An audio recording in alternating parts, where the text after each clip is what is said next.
अस्सलाम वालेकुम। शालोमर पॉडकास्ट में आप सबका खुशामदीद। मैं हूं आपका मेज़बान मोहम्मद सुहेब मुबश्शिर। मैं इस वक्त शालोमर मेडिकल एंड डेंटल कॉलेज में फाइनल ईयर का एक तालिब इल्म हूं। मेरे साथ आज मौजूद हैं डॉक्टर माजुल हसन। आप बैरियाट्रिक सर्जरी में एक बहुत बड़ा नाम हैं। आप इस वक्त शालोमर हॉस्पिटल में बतौर प्रोफेसर ऑफ सर्जरी अपने फ़राइज़ सर अंजाम दे रहे हैं।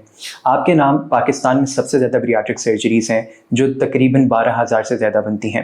आपके नाम मुतअद्दिद वर्ल्ड रिकॉर्ड्स भी हैं जिनमें दुनिया के सबसे भारी इंसान का ऑपरेशन, पाकिस्तान के सबसे भारी इंसान का ऑपरेशन, पाकिस्तान के सबसे भारी बच्चे का ऑपरेशन भी शामिल है। सर, आपकी तशरीफ़ आवरी का बहुत शुक्रिया। आज हम एक बहुत अहम मौजू पर बात करेंगे जो है मोटापा, शुगर और इसके अलावा एक दवा ओज़ेम्पिक जो आजकल वेट लॉस के लिए बहुत ज़्यादा इस्तेमाल की जा रही है। सर, मेरा आपसे सबसे पहला सवाल ये है कि मोटापा पाकिस्तान में इतना बड़ा मसला क्यों है? आपको पता है कि मोटापा सब बीमारियों की जड़ है, मदर ऑफ ऑल डिजीज। पूरी दुनिया में मोटापे पे आपको पता है इस वक्त लोग परेशान हैं जी, हर जगह, क्योंकि इससे इतनी ज़्यादा बीमारी हैं कि आप लोग कहते हो यार कोई भी चीज़ आप पकड़ते हो तो पीछे जो मेन कॉज होती है वो मोटापा होता है। जी, तो पाकिस्तान अनफॉर्चुनेटली, पाकिस्तान बाकी चीज़ों में तरक्की नहीं करता लेकिन मोटापे में बहुत तरक्की कर चुके हैं जी, इन टर्म्स ऑफ लोगों की में कितनी तादाद हो गई है। आपको पता है कि 2000 में जो मोटे बंदे थे पाकिस्तान में वो तकरीबन थे 8 मिलियन। जी, ठीक है, और 2025 में अब 34 मिलियन हो गए और जो एक्सपेक्टेड है 2050 में तकरीबन वो 70 मिलियन तक इतनी तेजी से बढ़ रहा है। उस हिसाब से डायबिटीज भी बढ़ रही है। अब मोटा लोगों का क्या होता है कि सेडेंटरी लाइफस्टाइल होता है। हमारे भी लोग क्या करते हैं कि बहुत ज़्यादा आपको पता है कि लोग जो अब यंगस्टर्स हैं वो क्या ग्राउंड में नहीं जाते, गेम्स पे रहते हैं, मोबाइल्स पे रहते हैं। तो ये स्कूल लेवल से शुरू होती हैं चीज़ें। घर में ऐसा आप जंक फूड करते हो, खाना खाया 12 बजे फिर ऑर्डर किया, इतनी ऐप्स आ गई हैं, फूड पांडा और बाकी ये जो चीज़ें हैं, तो लोगों के लिए एक्सेस ईजी हो गई है जंक फूड की। बिल्कुल। तो आपका अगर लाइफस्टाइल सेडेंटरी हो, जंक फूड की एक्सेस ज़्यादा हो, आपने हिलना जुलना नहीं है, तो ऑब्वियसली आप कार्ब ज़्यादा लेके जा रहे हो तो आपका वजन बढ़ेगा। रीज़न यही है। बाकी कुछ ऐसी चीज़ें कहीं हमें हार्मोन्स होते हैं प्रॉब्लम, जैसे थायराइड प्रॉब्लम है, थायराइड हार्मोन आपको पता है कि अगर वो कम काम कर रहा है तो आपका वेट बढ़ता है। कॉर्टिसोल वगैरह है जिनका ज़्यादा सिक्रीट हो रहा है कॉर्टिसोल, उनको सिम्टम शुरू हो जाते हैं, ऐसे आपकी टांगें पतली हो जाती हैं, पेट और आपकी नेक वगैरह पे, चेस्ट पे फैट वहाँ इकट्ठा होना शुरू हो जाता है। तो इसीलिए कुछ हेरिडिटरी ऐसे हैं। तो आपको पता है कि आपकी जो फैट होती है वो भी आप बहुत सारे हार्मोन प्रोड्यूस करती है, जैसे लेप्टिन है, बिल्कुल, इंटरटेन वगैरह भी, बहुत सारी चीज़ें ऐसी हैं जो आपके फैट से निकल रही हैं। बिल्कुल। तो फैट भी आपका एक एंडोक्राइन ऑर्गन बन गया। तो आप लोग पहले कहते हैं जी मोटा बंदा है, वो कहते हैं जी आगे हम नॉर्मली BMI देखते हैं। किसी का BMI जो नॉर्मल होता है 19 से 23 होता है, किसी का अगर हो जाए 25, 26, 27, 28 तो हम कहते हैं जो ओवरवेट है। अगर किसी का 30 से ऊपर हो जाए तो हम कहते हैं जो 20 है। 35 प्लस हम कहते हैं मॉर्बिड ओबीस, और 40 से ऊपर कहते हैं सुपर ओबीस। मैं कहता हूँ अल्लाह ही हाफिज़ है, यानी इतना वो ऐसा हो गया हुआ है। तो अब आप एक और चीज जो कहते हैं वेस्ट सर्कमफ्रेंस ना, अगर किसी का पेट निकला हुआ है, वजन बेशक उसका 60 किलो है, पेट यहाँ पहुंचा हुआ है, यानी इसीलिए आप कहते हैं कि अगर किसी की ये फैट बहुत ज्यादा है, तोन निकली हुई है, तो वो 20 है। यानी किसी का BMI अगर कम, अगर आपका कम भी है लेकिन अगर आपकी तोन निकली हुई है, अगर आपकी वेस्ट मेल में अगर 35 से ज्यादा है और फीमेल में अगर 29 से ज्यादा है तो वो 20 है। बिल्कुल। तो आप अब देखिए सिंपल क्राइटेरिया, अगर आपकी ये फैट जो है ना, यहाँ पर बहुत फैट होती है तो वहाँ से हार्मोन निकलते हैं और सारा आपका मेटाबॉलिज्म डिस्टर्ब करते हैं। तो इसीलिए जब ये चीज़ें इतनी ज़्यादा होगी तो बैरियाट्रिक सर्जरी एक ब्लेसिंग है जो हम लोग करते हैं। बैरियाट्रिक सर्जरी नॉर्मली क्या 2 टाइप्स की होती है। एक होता है जिसमें रिस्ट्रिक्टिव, जिसमें मैदे का साइज कम कर दिया, उसको कहते हैं स्लीव गैस्ट्रेक्टमी, और उसकी एक और टाइप थी उसको कहते हैं गैस्ट्रिक बैंड। बैंड खत्म हो गया पूरी दुनिया में, जो एडजस्टेबल गैस्ट्रिक बैंड है, तो खाली पीछे स्लीव रहेगी। सबसे कॉमन ऑपरेशन पूरी दुनिया में स्लीव है। अगर आपका वजन बड़ा हो, आपकी शुगर ब्लड प्रेशर वगैरह हो, आपका BMI 30 से ऊपर हो तो हम स्लीव करते हैं। अगर 35 से ऊपर हो तब भी आप करते हैं। कि अगर कोमॉर्बिडिटीज तो इतनी ना भी हो लेकिन BMI 35 हो। अब स्लीव में क्या होता था कि वेट रीगेन बहुत ज़्यादा हो जाता है अगर आप दोबारा खाते हो। बहुत सारे लोग हैं अगर वो अपना लाइफस्टाइल सही नहीं करते, उनका कंप्लायंस अच्छा नहीं होता, तो क्या होता है कि आपका वजन दोबारा बढ़ जाता है। तो उसमें क्या करते हैं, उन्होंने कहा कोई ऐसा काम करो, एक मैल ऑप्शन दो। तो बड़ा पुराना 100 साल हो गया गैस्ट्रिक बाईपास चल पड़ा, रोहनवाई गैस्ट्रिक बाईपास, ये सबसे पुराना ऑपरेशन है। लेकिन एशियंस के लिए रोहनवाई में थोड़ी प्रॉब्लम होती है, इनको कहते हैं restrictive operation, malabsorptive operation. पहला क्या था? रिस्ट्रिक्टिव स्लीव और बैंड खत्म हो गया, खाली स्लीव रहेगी। तो ये क्या? मेल एब्जॉर्प्टिव जो नंबर 1 है वो रोहनवाई है, इसे गोल्ड स्टैंडर्ड कहते हैं, वो पूरी दुनिया में सबसे ज़्यादा यूज होता है। लेकिन उसमें कब आते हैं कि पाउच बहुत छोटा होता है, तो आपको खाने में दिक्कत होती है। तो इसी वजह से क्या आया? Mini gastric. मिनी में क्या हो गया? पाउच लंबा हो गया पर खाने पीने में आसानी होगी।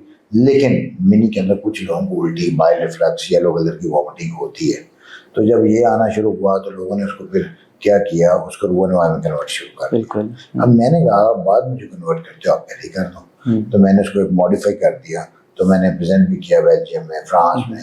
तो उसका नाम मैंने क्या रखा? MMRYG, mass modification of roux en Y gastric. यकीनन से ये एक बहुत ऑनर की बड़ी अचीवमेंट थी। आप यहाँ पाकिस्तान वो काम कर रहे जो मतलब, और हमारा ये है भी डिफरेंट, इसमें लेंथ ऑफ जेंटरसाइन है वो भी ज्यादा है और पाउच का साइज भी ज्यादा है। तो ये डिफरेंट है, दुनिया में कोई भी नहीं करता। बिल्कुल बिल्कुल। तो उसके रिजल्ट्स मेरे बहुत अच्छे हैं। बिल्कुल। जो बड़े बड़े सेलिब्रिटीज हैं मैंने उन लोगों के किए हुए हैं, बड़े बड़े पॉलिटिशियंस हैं उनके किए हुए हैं, आर्मी में बहुत से लोग हैं उनके किए हुए हैं। तो अलहमदुलिल्लाह दे आर डूइंग वेल। तो ये सबसे इम्पोर्टेंट पैराटिक। तो अब आपने देखा कि सर आपने एक बहुत इंपॉर्टेंट चीज़ मेंशन की थी स्टार्ट में कि मोटापा बीमारियों की जड़ है। तो उसी के अंदर हमने देखना कि तकरीबन एक तहकीक के मुताबिक पाकिस्तान में तकरीबन 25% लोगों को डायबिटीज़ है। तो सर किस तरीके से डायबिटीज़ और मोटापे का आपस में ताल्लुक कैसे इस्टेब्लिश होता है? वो ये होता है कि जब ऑब्वियसली आपकी फैट बढ़ती है ना, तो आपके कहते हैं इंसुलिन रेजिस्टेंस हो जाती है। बिल्कुल। जब भी इंसुलिन रेजिस्टेंस होगी तो आपकी डायबिटीज़ हो जाएगी। तो इंसुलिन कम काम करती है, इंसुलिन मौजूद होती है लेकिन वो काम नहीं कर रही टाइप 2 के अंदर। तो इसीलिए उन्होंने क्या किया कि लोगों की जब वेट बढ़ना शुरू हुआ तो बहुत सारी दवाइयाँ शुरू आ गई। जैसे आपको पता है इंसुलिन पहले लग रही है, उन्होंने विक्टोजा आया, उन्होंने देखा उससे थोड़ा वेट करने में थोड़ा प्रॉब्लम और ज़्यादा होता है, नौजिया वॉमिटिंग, ये चीज़ें। तो आजकल आपको पता है कि बहुत ज़्यादा जो दौर है ओज़ेम्पिक ने ना पूरे वर्ल्ड में ना एक तहलका मचा दिया। एग्जैक्टली। कि ओज़ेम्पिक होता है GLP-1 एनालॉग होते हैं, ये सीमाग्लोटाइड होता है। सीमाग्लोटाइड नॉर्मली 0.25, 0.5 और 1 मिलीग्राम पाकिस्तान में अवेलेबल है। तो बाहर इसकी जो है एनहांस्ड ओबेसिटी डोज है, बाहर कहते हैं, वो पाकिस्तान में आ रहा है। लेकिन सीमा ने क्या हुआ कि सीमा से इस इतने हॉलीवुड के सेलिब्रिटीज ने यूज किया कि लोग कहते वाह यार देखो इतना वेट कम हो गया। अब उसे कहते हैं हॉलीवुड इंजेक्शन, सेलिब्रिटी इंजेक्शन। आप जितने बड़े बड़े लोग हैं सब ने ये शुरू कर दिए। अब जब इतना हो गया ऑब्वियसली ये थोड़े कॉस्टली थे, इसकी कॉस्ट कुछ 24-25 हज़ार महीने की कॉस्ट है। बहुत सारी लोकल कंपनियों ने भी शुरू कर दी पाकिस्तान में। अब इस वक्त 3 कंपनियां जो बना रही हैं, एक मेक्टर फार्मेसी है, उन्होंने शुरू किया, उनकी एक दवाई है, और साथ उन्होंने एक यानी फ्रोसन्स लेबॉर्ट्रीज हैं, इन्होंने सीमाटाइड के नाम से शुरू किया। ये खाली 1000 रुपये का इंजेक्शन है, 0.25 वाला, 0.5 वाला 2000 का। इस तरह एक वो SEMP के नाम से गेट्स वाला ने शुरू कर दिया। अब गेट्स वो मतलब अब ये अच्छी कंपनी है पाकिस्तान में, इनके हम लोग लगा रहे हैं, इनके रिजल्ट्स पाकिस्तान में भी और वर्ल्ड ओवर एक्सेसिव यूज है ज़ेम्पेक का। तो सर जहाँ पे एक्सेसिव यूज आता है वहाँ पे साइड इफेक्ट्स भी आते हैं। अब मसला ये हुआ कि अब क्योंकि लोगों ने एक्सेसिव यूज किया तो लोगों में साइड इफेक्ट बहुत आना शुरू, बहुत ज्यादा आना शुरू। किसी की आंखों में प्रॉब्लम आया, किसी को पैंक्रेटाइटिस हुआ, किसी को थायराइड प्रॉब्लम हुआ, किसी के गट में डायरिया, नौजिया, वोमिटिंग, किसी को पित्त में पथरियां बन गई। तो ये बड़ा इंपॉर्टेंट है, इसलिए हम कहते हैं आपने खुद इस्तेमाल नहीं करना, डॉक्टर से पूछना है। इसलिए मैं तमाम लोगों को कहता हूँ कि आपने ये दवाइयाँ तब यूज़ करनी है अगर आपको गट का प्रॉब्लम ना हो, आपको थायराइड का प्रॉब्लम ना हो, आपको पेनक्रियास का प्रॉब्लम ना हो, आपकी आंखें ठीक हों, उनका कोई ऐसा इशू ना हो, और दूसरा कि आपको गॉल स्टोन्स ना हो या आपको लिवर डिजीज ना हो। ऐसी चीज़ों में आपने ये इंजेक्शन नहीं देने। फिर जिनके अगर जो IVF के लिए या जो प्लानिंग कर रहे हैं वो फर्टिलिटी के लिए, उसमें भी आपने ये नहीं देने ये वाले इंजेक्शन, तब आपने अवॉइड करना। इट्स वेरी गुड, लोगों में अवेयरनेस नहीं है। मैं इस लोगों को कहता हूँ आपने अन्यवा नहीं देना लोगों को, आपने देखना है यार ये इसको हम दे सकते हैं, किसको नहीं दे सकते। जिन डेफिनेटली इनके फायदे हैं सिलेक्टेड केसेस में, अगर ऑब्वियसली अगर आप इसे कर लेते हो आप सर्जरी से बच जाते हो, लेकिन इसका मेंटेन करना सबसे औखा काम है। जो बंदा आप इंजेक्शन छोड़ते हो तो आपका वजन बढ़ जाता है जी। अभी लेकिन जो नई रिसर्च है पूरा, जो American association of bariatric surgery ASMBS ने जो की है, कंसेंसस स्टेटमेंट है सबकी कि जी जो बैरेटिक सर्जरी है it is better than injections. मेरा सर अगला क्वेश्चन इसी से डिराइव करता था कि सर्जरी या दवाई, ओज़ेम्पिक और बैरियाट्रिक सर्जरी, हम इनके दरमियान में कब डिसाइड कर सकते हैं कि हमने कौन से वाली ऑप्शन के लिए जाना है? अब आइडियली देखो जी, हम देखते हैं अगर किसी को वो बीमारियां नहीं हैं तो फिर तो आप इंजेक्शन ट्राई कर सकते हो जी। अगर किसी को वो बीमारियां हैं, थायराइड की प्रॉब्लम है, तो आप फिर ये क्या करते हो, आप इसको बैरेटिक सर्जरी कराओ जी। लेकिन ओवरऑल जो इन्फ्लुएंस है बैरेटिक सर्जरी का वो 1000 टाइम बेटर है। ये तो देखो जी, आप साल दो आप ये दवाइयां लेते हो, आपके 5, 7, 8 लाख रुपया खर्च हो गया, बिल्कुल, और वही अगर आप 5, 6 लाख में बैरेटिक सर्जरी करा लो या 7, 8 लाख में भी करा लो तो वो तो परमानेंट हाल है ना। बिल्कुल, उसमें तो आपका वेट बढ़ा तो 5-10 किलो बढ़ जाएगा जो बाईपास हुआ है, लेकिन लॉन्ग टर्म में आपकी डायबिटीज भी ठीक हो जाएगी, आपकी बाकी चीजें भी बेहतर हो जाएंगी। तो ओवरऑल ये 1000 टाइम बेटर है सर्जरी। लेकिन जो लोग कहते हैं हम जी इन्वेसिव प्रोसीजर नहीं करना चाहते जी, हम चाहते हैं कि हम ऑपरेशन के बगैर ही काम कर लें, वो फिर उनको अपना लाइफस्टाइल बदलना पड़ता है। बिल्कुल, लाइफस्टाइल बदलेंगे तो डेफिनेटली फायदा होता है। तो ये चीजें बड़ा मैटर करती हैं कि आपका डॉक्टर कौन है। मैं हमेशा लोगों को बोलता हूँ, आपको पता है कि आजकल दौर है कि यूट्यूब का बिल्कुल, इतना भरा हुआ है ना ये कंटेंट, ओज़ेम्पिक वाला, इतना ये जो है ऑपरेशन वाला, डायबिटीज पे लोग बहुत ज्यादा मिसयूज कर रहे हैं। तो मैं कहता हूँ जब भी आप देखते हैं किसी को ये वीडियोस वगैरह देखते हैं तो उस डॉक्टर के बारे में लोगों से भी पूछें, उस डॉक्टर के बारे में बाकी प्रोफेशनल से भी पूछें कि यार ये डॉक्टर कैसा है, कैसा काम करता है, और सीधा मुंह उठा के उस डॉक्टर के पास मत जाएं। उसके बारे में अच्छी रिसर्च करें, यार वो 1-2 कमरे के अस्पताल में तो नहीं करता, उसका कैसा टर्शरी केयर अस्पताल है, बीच में ICU है, बीच में उसकी पूर्वा को एंडोक्रिनोलॉजिस्ट, बाकी साइकियाट्रिस्ट, उसकी एनेस्थीसिया वाली टीम कैसी है, कार्डियोलॉजी वाले वहाँ मौजूद हैं कि नहीं। जब अगर ऐसी चीजें हैं तो फिर आपको कराने चाहिए ऑपरेशन जो है, वरना तो ये रिस्की होते हैं कि खुदा ना खास्ता बहुत सारे लोगों ने ऐड लगाए मुझे शुगर खत्म होगी 30 मिनट में, 40 मिनट में। शुगर हर किसी की नहीं खत्म हो सकती, बिल्कुल, बैरेटिक सर्जरी जिनकी टाइप 1 है उनकी नहीं हो सकती, नहीं खत्म होगी। ऐसे लोग जिनका वेट कम है, जिनका BMI 27 से नीचे है, उनका आपने ऑपरेशन नहीं करना। अगर उनको ऑपरेशन कराने जाएंगे तो शुगर तो बेहतर होगी लेकिन उनका वेट भी कम होएगा। देखो जी 70 किलो का बंदा अगर 50 पे आ जाए उसकी तो ऐसी फिर जाएगी, तो वो अपनी जान ना गवा बैठे शुगर खत्म कराते कराते। बिल्कुल। तो मोस्ट इम्पोर्टेंट ये जो वीलॉग्स हैं, ये जो पॉडकास्ट हैं, इनमें मैसेज ये बड़ा इंपॉर्टेंट है कि हमारी ये पूरी आवाम है आजकल दीवानी हुई है। exactly. कि किसी ने ऐड लगा दिया, आओ जी आ जाओ, 2 मिनट में मोटापा खत्म कर दिया, आधे घंटे में शुगर खत्म हो गई, आधे में हो, तो लोग मुंह उठाए दौड़ पड़ते हैं। हमारे पास इतने कॉम्प्लिकेटेड पेशेंट्स आए हैं जिनको हमें रिवर्स करना पड़ा है। इतने लोग ऐसी जगह चले गए हैं जो लोगों का जो 1.5 लोगों को पेट काट देते हैं और हमारे पास वो इन्फेक्शन के साथ आते हैं। तो आपने टमी टक वगैरह पहले नहीं कराना, पहले आपने वजन कम करना है, जिस तरीके से मर्जी वजन कम करो, आप डाइट से करो या ऑपरेशन से करो।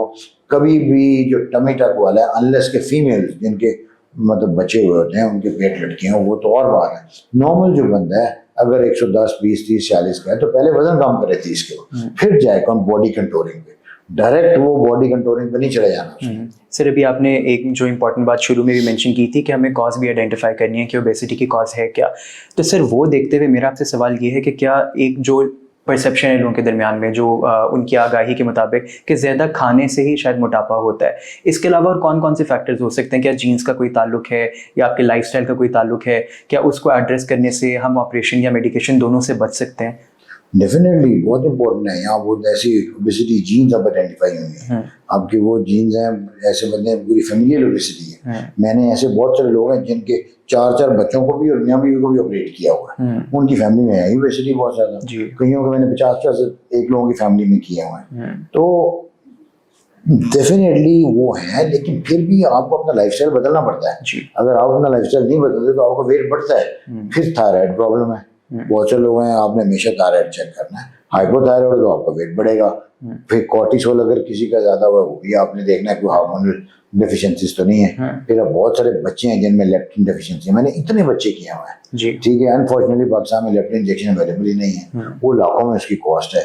तो इतने बच्चों की डेथ हो जाती है, आपको वजन बढ़ता रहता है, हर साल 10-12 किलो वजन बढ़ता है उसमें लेप्टिन डेफिशिएंसी में। देखो जी, आप अगर लगाओ, आप अगर पहुंचोगे, बच्चा अगर 17 साल में या 20 साल में पहुंचता है तो उसका वजन कहाँ पहुंच गया?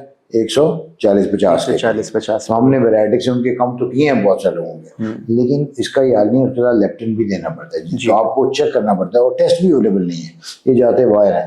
तो we are deficient in lot of things के हमें बजाय जो दूसरे अल्लाह तल्ला करने हमें इसको ज़रा करना चाहिए कि यार इतने लोगों की डेथ हो रही है बेचारे जो ओबेसिटी की वजह से, जिनमें हम unfortunately we can not do anything कि हमारे पास ये आ जाए।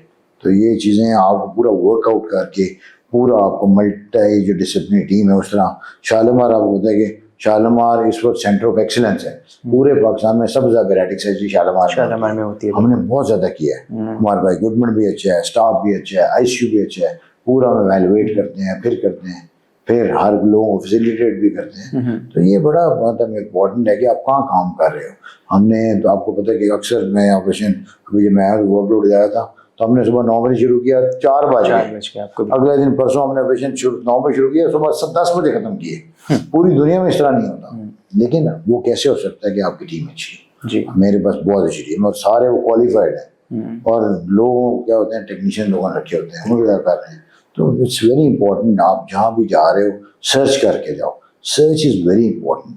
काम अच्छा करो, बाकी ठीक अल्लाह ताला करता है। मैं लोगों को कहता हूँ कि आप देखो हमने पूरा एक सिस्टम बनाया हुआ है, वो 5-6 महीने वो लगते हैं उसमें वैल्यू, जो बंदे नहीं अफोर्ड करते उसका भी हो जाता है, ठीक है। ऑपरेशन किसी को ना नहीं करते, लेकिन जिनको ज़रूरत हो, ये नहीं कि हर बंदा कहे जी आप आओ हमारा कर दो, उस तरह नहीं। आपका वजन 150 है, आपको शुगर है, आप खुद नहीं कर रहे, आपको बस नहीं है तो वील ऑलवेज हेल्प देम ना। सर मेरा आपसे लास्ट क्वेश्चन ये है कि जो लोग भी मोटापे से या इस किस्म के अमराज से अनफॉर्चुनेटली वो उसकी जद में है, तो उनको आप कोई एक अहम मशवरा देना चाहें तो आप क्या देंगे?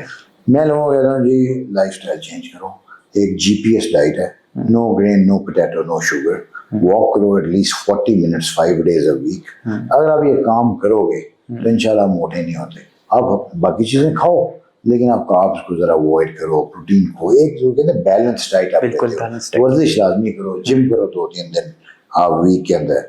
फिर अगर नहीं होता तो वो ज़्यादा डेंजरस है आपके लिए, तो फिर आप आओ बैरेटिक सर्जरी। वरना किसी को अगर बाकी चीज़ों में नहीं है प्रॉब्लम, नहीं है थायराइड वगैरह बाकी, तो हम वेट लॉस इंजेक्शन ट्राई कर सकते हैं, लेकिन उसके लिए आपको बड़ा कार्ब्स बंद करने पड़ेंगे, कि वेरी विजिलेंट, अदरवाइज आपको पित्त पथरी, पैंक्रियाटाइटिस ये चीज़ें बन सकती हैं उन इंजेक्शन की वजह से। बिल्कुल सर, आपका बहुत शुक्रिया, आप आए, आपने एक बहुत अहम मौजू पे बात की और हमारी आम आवाम के अंदर अवेयरनेस और आगाही फैलाने का एक बहुत इंपॉर्टेंट ज़रिया भी था।